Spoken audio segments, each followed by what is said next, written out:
당신이 한국인이고 시계를 좋아한다? 모를 수가 없는 시계 브랜드 로만손의 시계를 만나볼 예정. 미리 말씀드리자면 리뷰 방향에 대해서 개입하지 않고 자유로운 리뷰를 진행할 수 있도록 해주신 로만손 관계자님들 리스펙합니다. 최근에 로만손이 또 재미있는 컬렉션을 출시했는데요. 아키우스 시티보이입니다. 때마침 챔스랑 PL에서 날아다닌 맨시티의 시티보이 필포든. 과연 로만손 시티보이 필포든처럼 한 방을 보여줄 수 있을지. 일단 로만손에서 주력을 삼고 있는 아키우스 컬렉션에 뿌리를 두고 있고 최근 몇 년간 로만손의 변화가 눈에 띄게 관찰되고 있습니다. 최근 리뷰했던 서울시계의 경우에도 트렌드를 잘 캐치한 듯한 느낌이었고 시티보이도 제가 봤을 때는 트러치의 느낌을 가지고 있는데 약간은 항공 쪽에 치우쳐 있는 모습으로 보이죠. 가장 가까운 분위기를 가지고 있는 무드는 별이 5개여서 론진의 장수돌 침대 격인 스피릿의 분위기와 닮아있네요. 아무튼 시티보이를 보면서 처음으로 든 생각은 다이얼이 굉장히 균형집니다. 달랑기에 잡아 올려서 방금 명란젓처럼 꽉 차있다. 렌즈와 아플리케 인서트가 다이얼을 가득 채우고 있는 그런 비중이 맛깔나는 함량을 보여준다는 겁니다. 그렇게 싫어하는 데이트창을 동반하면서까지 다이얼의 빈틈을 보여주고 있지 않습니다. 다이얼을 보실 때 이런 텍스처가 눈에 들어오는데요. 타 브랜드에서는 쿼츠 시계의 다이얼에 이런 텍스처를 쉽사리 부여하지 않는단 말이죠. 컬렉션 구성을 다양하게 가져가는 대형 브랜드는 오토매틱과 쿼츠 간의 디테일에 차등을 두기 마련. 그런데 로만손은 그런 모습 보이고 있지 않습니다. 텍스처 다이얼에서부터 여러 디테일들을 남김없이 넣어준 느낌.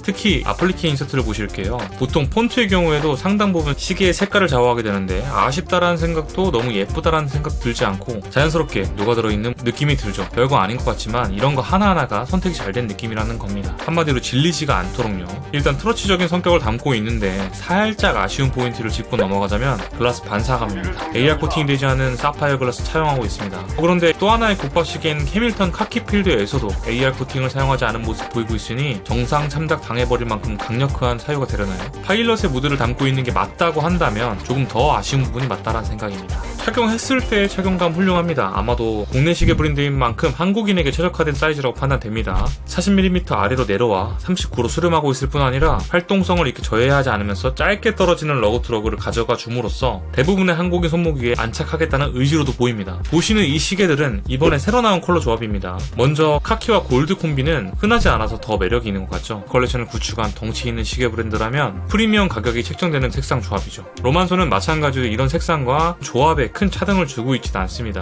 그런데 착용을 하면서 하나 눈에 띄는 점이 있어요. 바로 시계줄입니다. 일단 시각적으로는 매우 찰떡이지 않나요? 두 모델 모두 컬러가 독특한 편인데 이런 색상 매칭 감각이 탁월했다고 생각합니다. 그러나 저는 이 시계를 받아보자마자 빳빳함을 직감하고 일단 이렇게 손목만큼의 두께를 가진 필로그에 감아놨거든요. 일주일 정도를요. 그런데 아쉽게도 길들여짐이 발생하지 않았습니다. 아주 반항적이야. 그러나 2주간 묶어둔 옐로우 다이얼을 꺼내보았을 때는 어느 정도 이렇게 길들어짐을 확인했습니다. 2주 정도 가둬놨더니 금쪽이가 착해졌어. 힘으로 안 되는 게 있으면 그 힘이 부족한 것. 이 말은 띵언이 맞았습니다. 그렇다고 줄지를 스킵하기엔 트러치가 섭섭하죠. 보여드리는 두 시계는 개성시대에 살고 있습니다. 그래서 저는 상대적으로 다크하게 눌러주는 것을 선택했어요. 옐로우 다이얼은요 어쩌면 좀 익숙치 않을 수 있는 컬러이긴 하죠. 개인적으로 유튜브 채널 UV방 즐겨보는 편인데 하남자로를 맡은 뮤지씨 손목을 보면 항상 노란색 빈티지 워치를 찾고 계시죠. 생각보다 그 색이 참 맛있다라는 생각이 들기도 하고 마찬가지로 줄지를 해줬을 때도 무리 없이 컬러들을 소화해버릴 수 있는 모습입니다. 최근 수년의 로만손이 최신의 트렌드를 상당수 벤치마킹하고 따라붙는 모습을 보여주고 있단 말이죠. 예전이라고 해봐야 3년 전에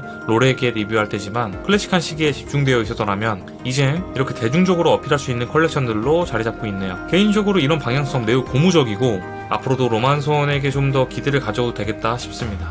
마지막으로 가격을 한번 알아볼게요. 이 신규 컬러의 리테일가는 249,000원으로 책정되어 있습니다. 5월 17일 금요일부터 AK몰에서 로만손 시티보이 단독 기획전을 진행한다고 하니 기획전 특별 혜택 가격은 고정 댓글 참고해주시면 될 것 같습니다. 구매가가 20 초반이라고 해도 요즘 무서운 기세의 알리시계랑 비교를 하면 좀 비싼데 이런 생각들을 하실 거예요. 아니 당장 저부터도 하게 되거든요. 요새 저가형 시계 시장의 가성비를 봤을 때 좀 가격이 세다는 생각입니다. 그래도 한 가지 확실한 메리트로는 전국 JST나 매장에서 접수되는 AS 대응 이런 거 할 수 있는 저가형 시계는 찾아보기 어렵죠. 나쁘지 않습니다. 결론입니다. 아직 예전 기억이 앞서는 건지 뭔지 모르겠지만 심심한 시계가 출시될 것 같았는데 최신의 트렌드를 잘 따라가고 있는 모습을 보이고 있고 반갑기도 하고 참 잘 결정했다. 그리고 이렇게 시계 전면에서 즐거움을 줄 수 있는 그런 수준의 구성력과 디자인 능력을 가졌다는 점도 앞으로 좀 더 기대해볼 만한 부분이라고 생각이 됩니다. 과연 이 시티보이가 로만손 라인업의 필포든이 될 수 있을 것인가 라는 질문에는 괜찮아요. 이 시티보이를 기점으로 그간의 보수적인 무드를 깨주는 신선함을 부여한 거니까 필포든 충분히 가능하지 않을까. 오늘도 시청해주셔서 감사합니다.